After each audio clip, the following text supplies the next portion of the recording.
Dhe në konvershimin tuaj, profesor, a është i nevojshëm një rishikim i saj? Me të drejtë ju thoni që nuk mund të parashikosh se çfarë do të ndodhë mbas 20 vitesh. Por me qenë se të gjithë, edhe juristët, vjen një moment dhe përballen me skenar të ndryshëm të realitetit.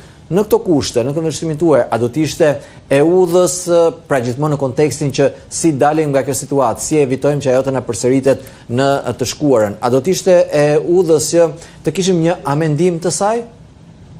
Absolutisht po, ne kam dhënë rekomandime, por për momentin nuk kemi fuqi për shkak të mungesës së konstituimit të parlamentit, se parlamenti bën ndryshimet bashkë me gjykatën kushtetuese, po ky rast duhet të kaloj kështu në këtë formë dhe pastaj ne ish pjesëtar hartues të kushtetuesës duhet të mlidhemi së bashku me kryetarin e parlamentit dhe të vendosim për amendimentimin dhe të thjeshtësojmë situatën për zgjedhjen e presidentit.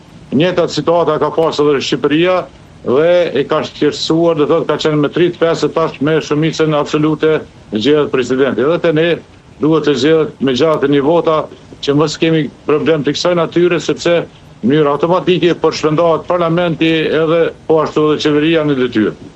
Profesor, ju e dini mjaft mirë që Kurti i kishte 61 vota, bilesa arriti të tregonte që kishte dhe më shumë se aq. Por problemi ishte tek prezenca në sallë. Kushtetuta e Shqipërisë nuk e ka këtë kushtin e numrit të deputetëve që duhet të jenë në sallën e parlamentit. Por në një farë mënyrë, në ndihmë në jetës institucionale dhe politike në Kosovë, i erdhi gjykata kushtetuese me një vendim të saj që në një farë mënyrë detyron deputetët, kuptohet nëse nuk kanë një arsye të lishme dhe madhore, i detyron që të jenë në sallë me prezencën e tyre në momentin që votohet për presidentin e Republikës.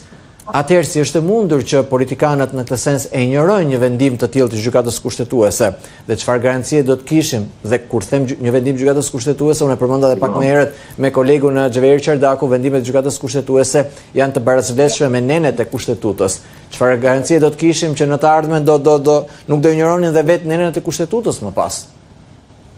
Po shiko, kjo është shumë normale, që deputeti i din detyrat e veta, ai ka për detyrë të merr pjesë në seanca, të voton për, kundër dhe abstenim. Por edhe një vendim i gjykatës kushtetuese do të thonë e ka sqaruar këtë situatë, por e kemi një çështje tjetër, sepse mandati i deputetit nuk është imperativ, nuk është i lidhur, është mandat i lirë, që nuk kupton, nuk ka mundësi detyruese që deputeti patjetër të jetë në seanca plenare, siç është për shembull pushimi i kryetarit të shtetit. Dhe për këtë arsye këtu mungon, domethënë një farë vedi, një kulturë politike, vedia shtetërore, vedia institucionale dhe neglizhenca ndaj institucioneve. Kështu që ne duhet ta rregullojmë këtë në të ardhmen në afërt me siguri me amendamentimin që mos kemë si probleme të kësaj natyre. Përndryshe, çdo gjë është e qartë, si çdo deputet e dim që duhet me marrë pjesë se ka një marrëdhënie juridike dhe politike, marrëdhënie pune me parlamentin, edhe elementi thelbësor. Edhe shumë normal është që ai duhet të shkojë në seanca, çdo herë të shkojë në seanca dhe të votojë për, kundër edhe të abstenojë. Tani profesor, ju lutem, meqense ne prekëm me Xhevin pak më herët, ju jeni njeriu që themi në gjuhën e përditshme ndan shapi nga sheqeri, thuhet këtu. Sa i përket mënyrës dhe votave që nevojiten në sallën e parlamentit për ndryshimin e kushtetutës, sepse është gjithmonë kjo ideja që a duhet 2/3 e të gjithë sallës apo duhet dhe një farë dakordësie brenda për brenda pakicës. Dhe në këtë rast jemi në dorë të listës serbe, ndoshta që mund mos japi asnjëherë përqimin për ndryshimin e kushtetutës. Jo, këto janë të specifikuara, janë 8 ligje i quajmë organike, në të cilën duhet patjetër të marrin pjesë 2/3 e minoritetit, si e quajmë ne. Për ndryshimin e kushtetutës për çështje të tjera duhet të jenë vetëm 2/3 e deputetëve, respektivisht shqiptar. Mund me qenë, ju e dini që ne i kemi 100 deputet shqiptar, 10 i kemi minoriteteve të kategorisë ndryshme dhe 10 minoritetit serb.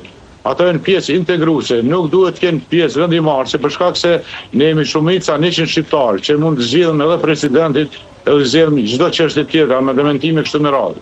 Po janë të sankcionuara vetëm 8 ligje që i quajmë ne organike, siç është ligji për gjuhën, ligji për flamurin serb e kështu me radhë. Okej, vetëm në këtë rast pakica le themi janë përcaktuese. Përndryshe, për amendimet sa i përket zgjedhjes së presidentit të Republikës, mjafton thjesht 2/3 e parlamentit në total dhe bëhet amendimi apo jo? Po, absolutisht, nuk ka asnjë problem. E kuptoj.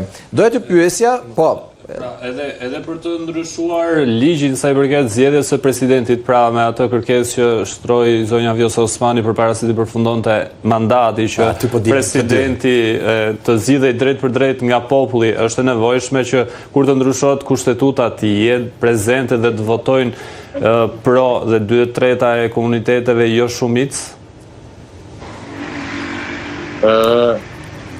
Amandamentimi i kushtetutës bëhet me një kohë të saktuar, jo ashtu në mënyrë ad hoc si ka dëshiruar presidentja, dhe ligji për presidentin mund të ndryshohet me gjatë një vota. Nuk ka nevojë me qenë prezent më shumë, domethënë me shumicën absolute. Ligji për president, por amendamentimi bëhet me 2/3 e deputetëve të Parlamentit të Kosovës, por vetëm për ato çështje si ka më herë për 8 ligje organike që i quajmë na të kualifikuara, duhet të marrin pjesë edhe 2/3 e minoritetit që nën kupton duhet të jenë edhe ata duhet të jenë 12 deputet.